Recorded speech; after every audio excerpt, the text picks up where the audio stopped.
On the news tonight, gunmen storm Nasarawa State, kidnap former deputy governor.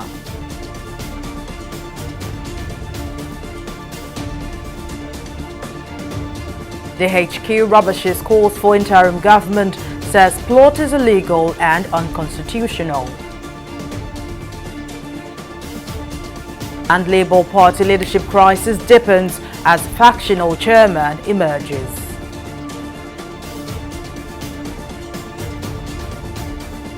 A warm welcome to News Now on TV360 Nigeria. I am Mary Kanu.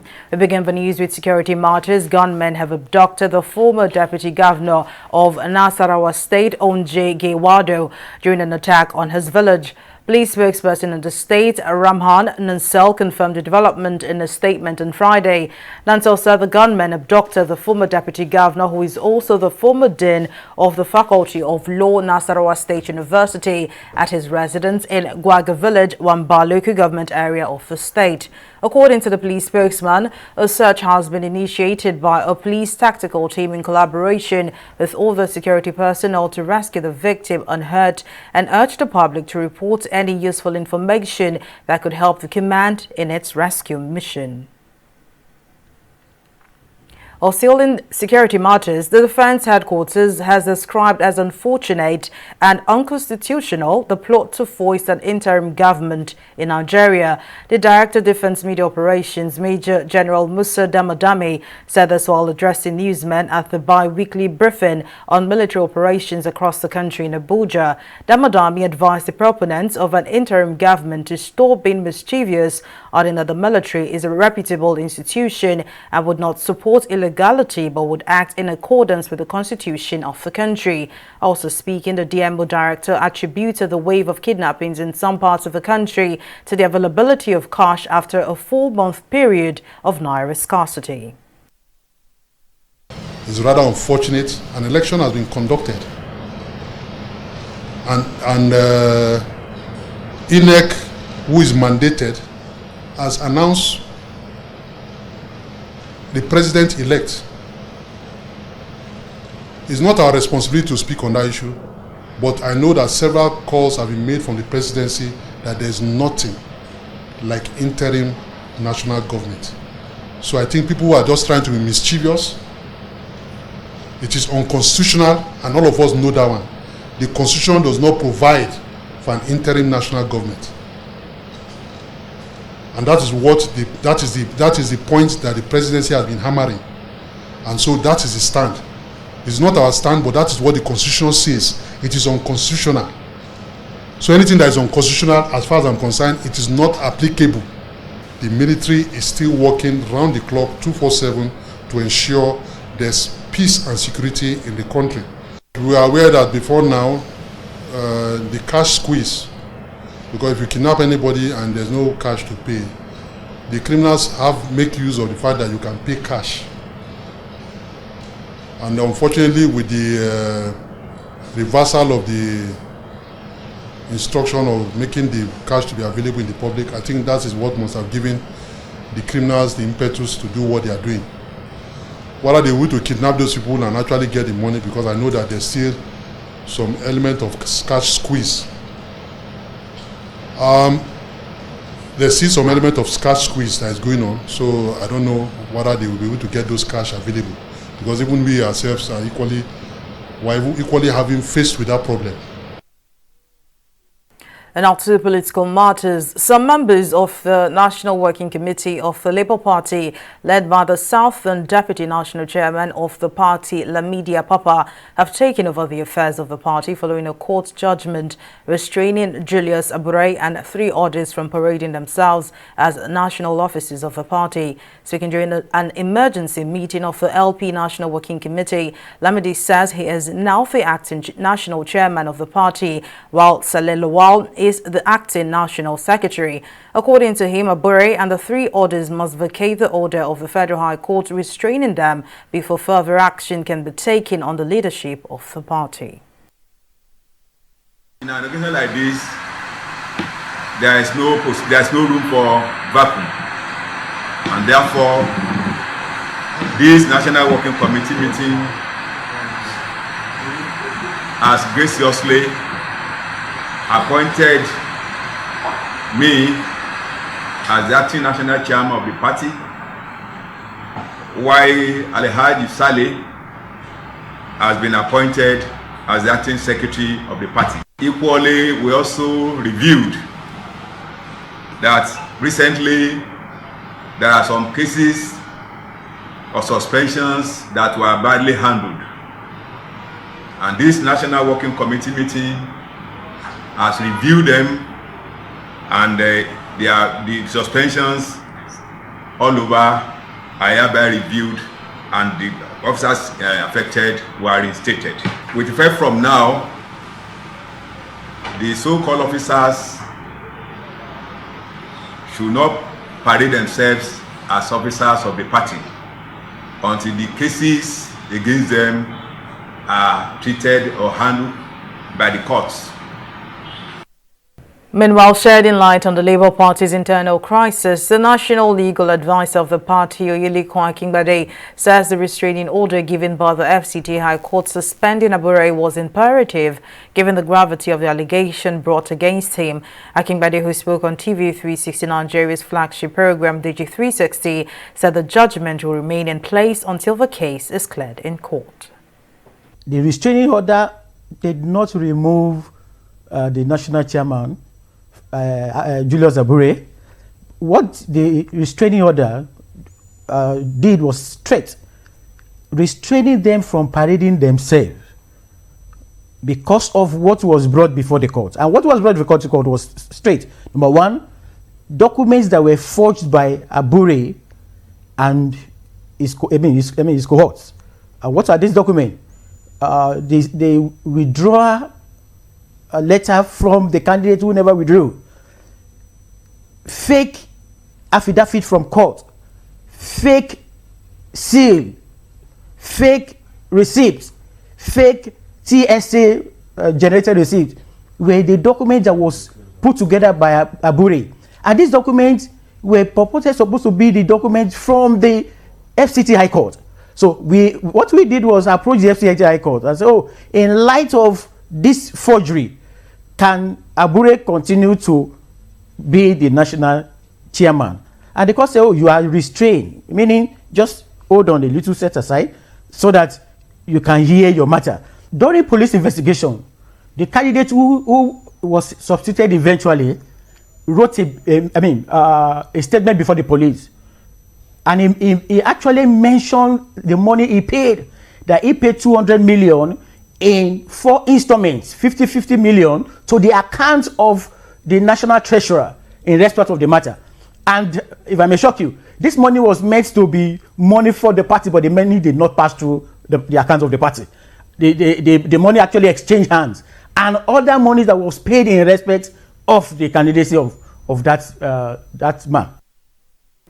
On his part, the spokesperson of the Labour Party Campaign Council, Yunusa Tanko, says the crisis would have been resolved within the party before involving the court. He maintained that the chairman cannot be removed until the National Convention is held to address the matter based on the party's constitution. Let me make myself very clear. While I've listened very clearly to the position of the legal advisor, I am not contradicting whatever documents that they have against the national chairman. I'm not. And then at the same time, I like it when you just say there are serious allegations, which I take very serious myself, for this kind of humongous serious allegation. But as Democrats, this has to be proven in the court of law. And these are documents they need to present at the court of law.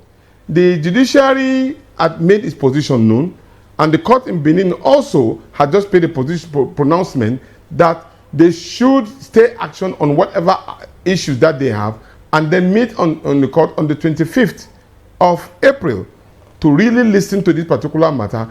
And the truth be said, there are internal mechanisms, to allude to the last position that you took, that there are internal mechanisms in the party that will have resolved this particular matter, not taking it to the public display or taking it to the court. The All Progressives Congress in Enugu State has suspended the Minister of Foreign Affairs Geoffrey Onyama and former Senate President Ken Nnamani from the party. The party also expelled former Governor Sullivan Chime, a former Speaker of the State Assembly Eugene Odo, and the Director General of Voice of Nigeria Osita Okechukwu. Speaking with journalists after the party's Executive Council meeting, Secretary of the APC Robert Ungu said anti-party activities undermine the ability of a party to fulfill its role and harm the functioning of democracy, adding that the APC has audio, text and video evidence to back the claim against the chieftains. The Established State Executive Committee, including local government chairmen and local government secretaries of the party, have ratified the recommendation of the disciplinary committee and hereby request for immediate suspension of Senator Ken Nnamani. The disciplinary committee concurred and recommended that Barrister Chime be expelled from the party, which they considered an appropriate disciplinary measures to be taken against Barrister Chime in line with the party's rules and regulations. Honorable Onyama and Mr. Eze were alleged to have used Honorable Onyama's foundation called Pusike Group to work against the party and campaign for LP presidential candidate Mr. Peter Obi and PDP governorship candidate Mr. Peter Mbah.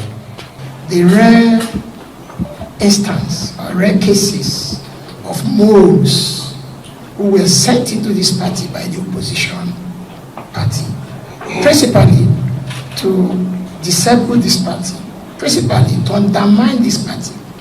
And I've been at this for 12 years now, since the creation of this party. But I can assure the members of our party that this decision of the State Executive Committee, that is unanimous. This is the only meeting we have had here, that we had 100% agreement, 100% support in expelling these men from our party. And the federal government has called on state governments to prioritize the employment of healthcare workers, particularly in rural areas. The Health Minister, Osage Hanire, disclosed this at a press briefing in Abuja to commemorate the World Health Day and the World Health Organization's 75th anniversary. The minister said that while the country faces a challenge of inadequate health workers due to brain drain, there is an imbalance in workforce distribution between the urban and rural areas, and urged governments at the state and local levels to invest in the employment and remuneration of health workers in rural areas. The reasons for the reduced presence of health workers in rural areas is, first of all, the one I've mentioned, a preference for the city, and secondly, there is less investment in facilities at rural level, and the measures we are taking now will be to, again, another reason, let me point out again, is the migration of doctors to foreign countries and nurses to foreign countries. So the loss of manpower generally in the whole country. Measures we have taken here include making the rural areas, particularly primary healthcare, rural area facilities, particularly primary healthcare, more attractive. If you listened to my speech, I did say that primary healthcare centers are now to have staff quarters. So the lack of staff quarters was a disincentive, because health workers don't know where to stay when they go to work in villages, and you build a primary healthcare center that looks good, but where do they stay? So the importance of staff quarters we must recognize. And then secondly, the provision of water, which I also emphasized, and then electricity, avoiding grid electricity and going straight away to renewable energy, solar power. So if you have light, you have water, you have a place to stay, it becomes obviously more attractive to rural workers. It also has the advantage that they can provide service around the clock. We'll take a break here, but still to come, reps ask NDDC to halt release of 15 billion naira humanitarian fund to federal government. We'll bring you details of the story and more right after this break.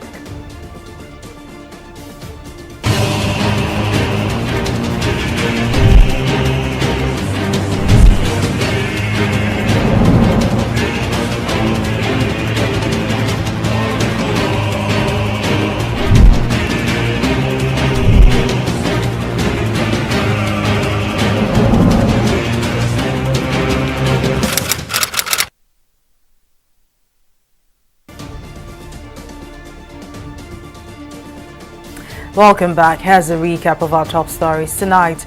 Gunmen have abducted the former deputy governor of Nasarawa State, Onje Gado, during an attack on his village.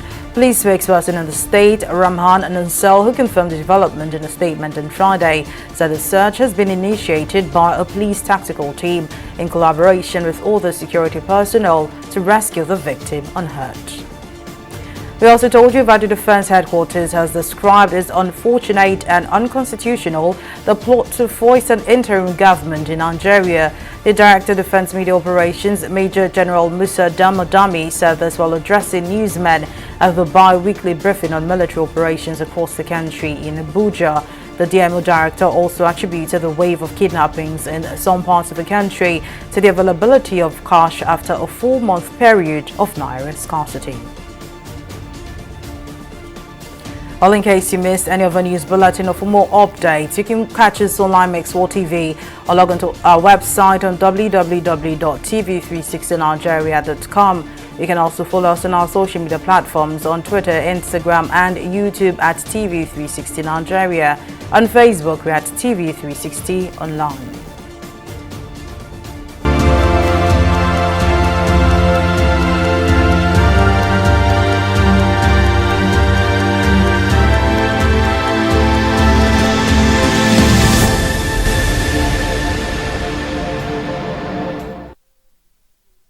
And the head of the World Health Organization, Tedros Ghebreyesus, has pressed China to share information about the origins of COVID-19, saying until that happened, all scenarios remained on the table more than 3 years after the virus first emerged.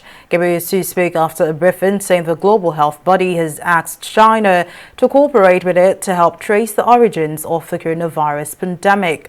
More than 3 years after the WHO declared COVID-19 a pandemic on March 11, 2020, questions linger about the origins of the disease that closed borders, forced lockdowns, battered economies, and killed millions of people. We'll take a break and be back with business updates. Don't go away.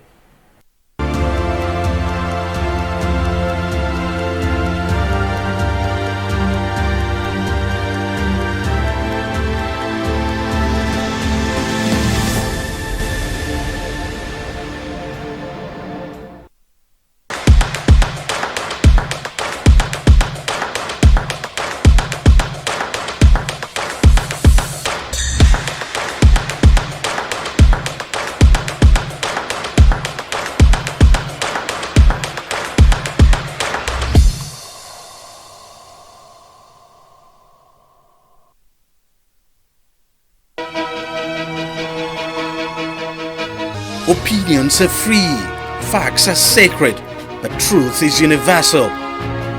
How, in practical terms, can we, for instance, de-escalate the tension? President must see himself as the President of the Federal Republic. We know where the enemy is. 3 places. The Lake Chad Basin, the border area between Nigeria and Cameroon, and then the Sambisa Forest. On Digi 360, we give you a complete dose of everything. Opinion, facts and undiluted truth. I hardly believe what politicians say in this part of the world. A new Nigeria is possible, a future is possible. We delve into the issues, dissect it so that you can understand it, use it to take action. I don't think there's any need for any governor to look for grant for ranching. Digi 360, dissecting the issues.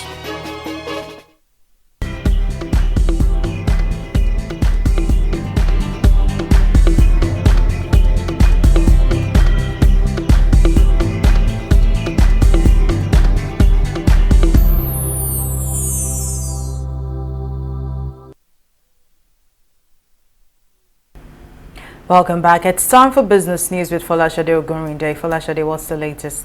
Well, many thanks, Mary. The House of Representatives has asked the Niger Delta Development Commission, NDDC, to put on hold the release of 15 billion naira counterpart funding requested by the federal government for a humanitarian intervention program. The lower legislative chamber passed the resolution at Thursday's plenary following the adoption of a motion of urgent public importance sponsored by Unyume Idem, a People's Democratic Party lawmaker from Akwa Ibom State. During the plenary, the House also also resolved to investigate the Nigerian Communications Commission (NCC) over how it is utilizing Universal Service Provision Fund, an allocation of 2.5% of the annual turnover of the mobile telecommunication network operators as annual license renewal fee.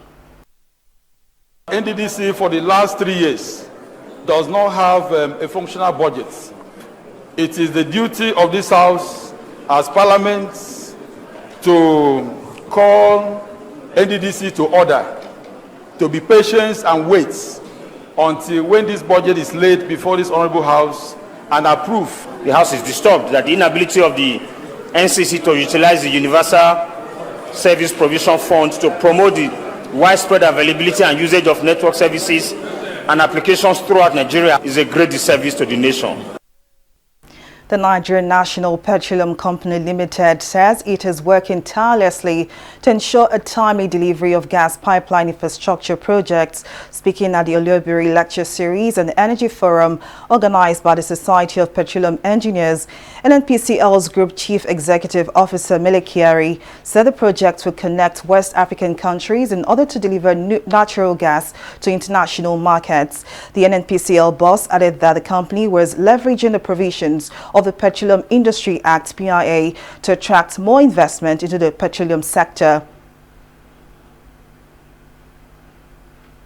And that's it on Business News. Back to you, Mary, for the rest of the news. Thank you for the update, Falashade. Moving on now to the global, Togo's parliament has extended for 12 months the state of security emergency in the Sivans region to help prevent incursions by jihadist groups across the border with Burkina Faso. Decreed in June 2022 by President Faure Gnassingbé, the state of emergency ended a few weeks ago after a first extension of 6 months in September. Togo's parliament voted to extend the measure for another year to allow security forces and local authorities more flexibility to take urgent measures to combat threats from militant groups. Well, up next is the Entertainment Report.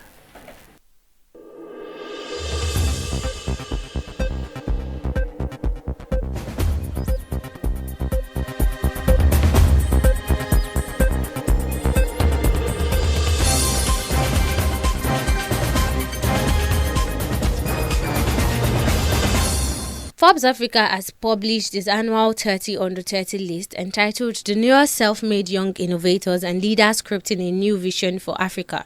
This year's list, which spotlights the outstanding accomplishment of 30 multitasking entrepreneurs, innovators and leaders who are driving Africa's progress on their own terms, features Ariesta Thames, Asisat Oshoala, Blessing Joel Abeng and Chloe Koko Abiri. The finalists were selected from a pool of over 1,000 applicants, which included former Forbes Africa 30 under 30 alumni. Multi-award-winning Beninese music legend Angelique Kidjo has become only the third African to win the prestigious Polar Music Prize. The award, also tagged the Nobel Prize of Music, is a Swedish international award annually given to one contemporary musician and one classical musician. Becoming the latest recipient of the Polar Music Prize, Kidjo was announced as the 2023 winner alongside Chris Blackwell from the United Kingdom. That's it on the entertainment segment of News Now.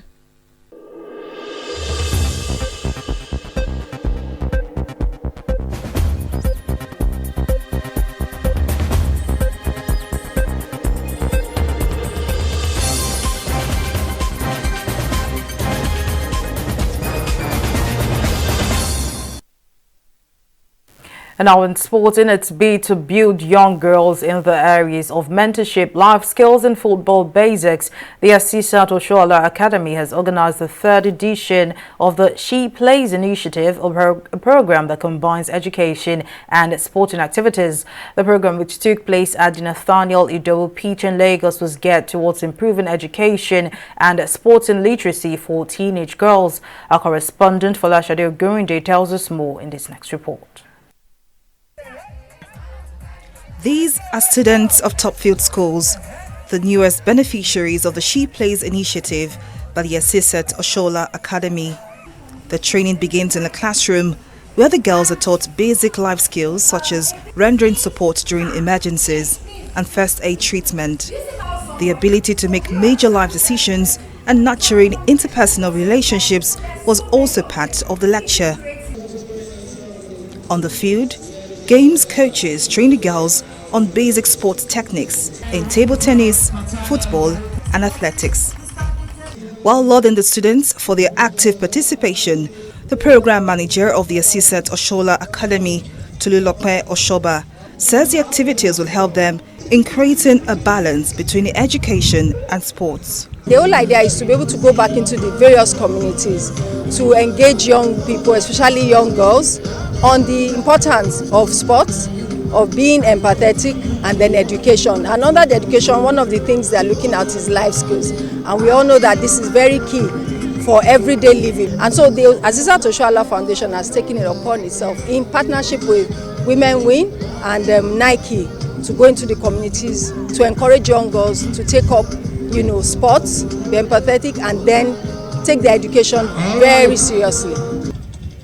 Sports officials say events like this will help the girls better team players in their chosen fields. The whole sport, men and women who have reached their peak, who are still competing, if they can come in and adopt system like Aruna Body and Oshola this way, it will help Nigeria. It will help the youth ones that are coming so that they will not be running around the street. It will encourage them very well. We are making them to know that football, you can actually combine football and education. And with that, it goes a long way. I'm a perfect example of that very stuff. I actually studied alongside my football career. Today, this is where I am.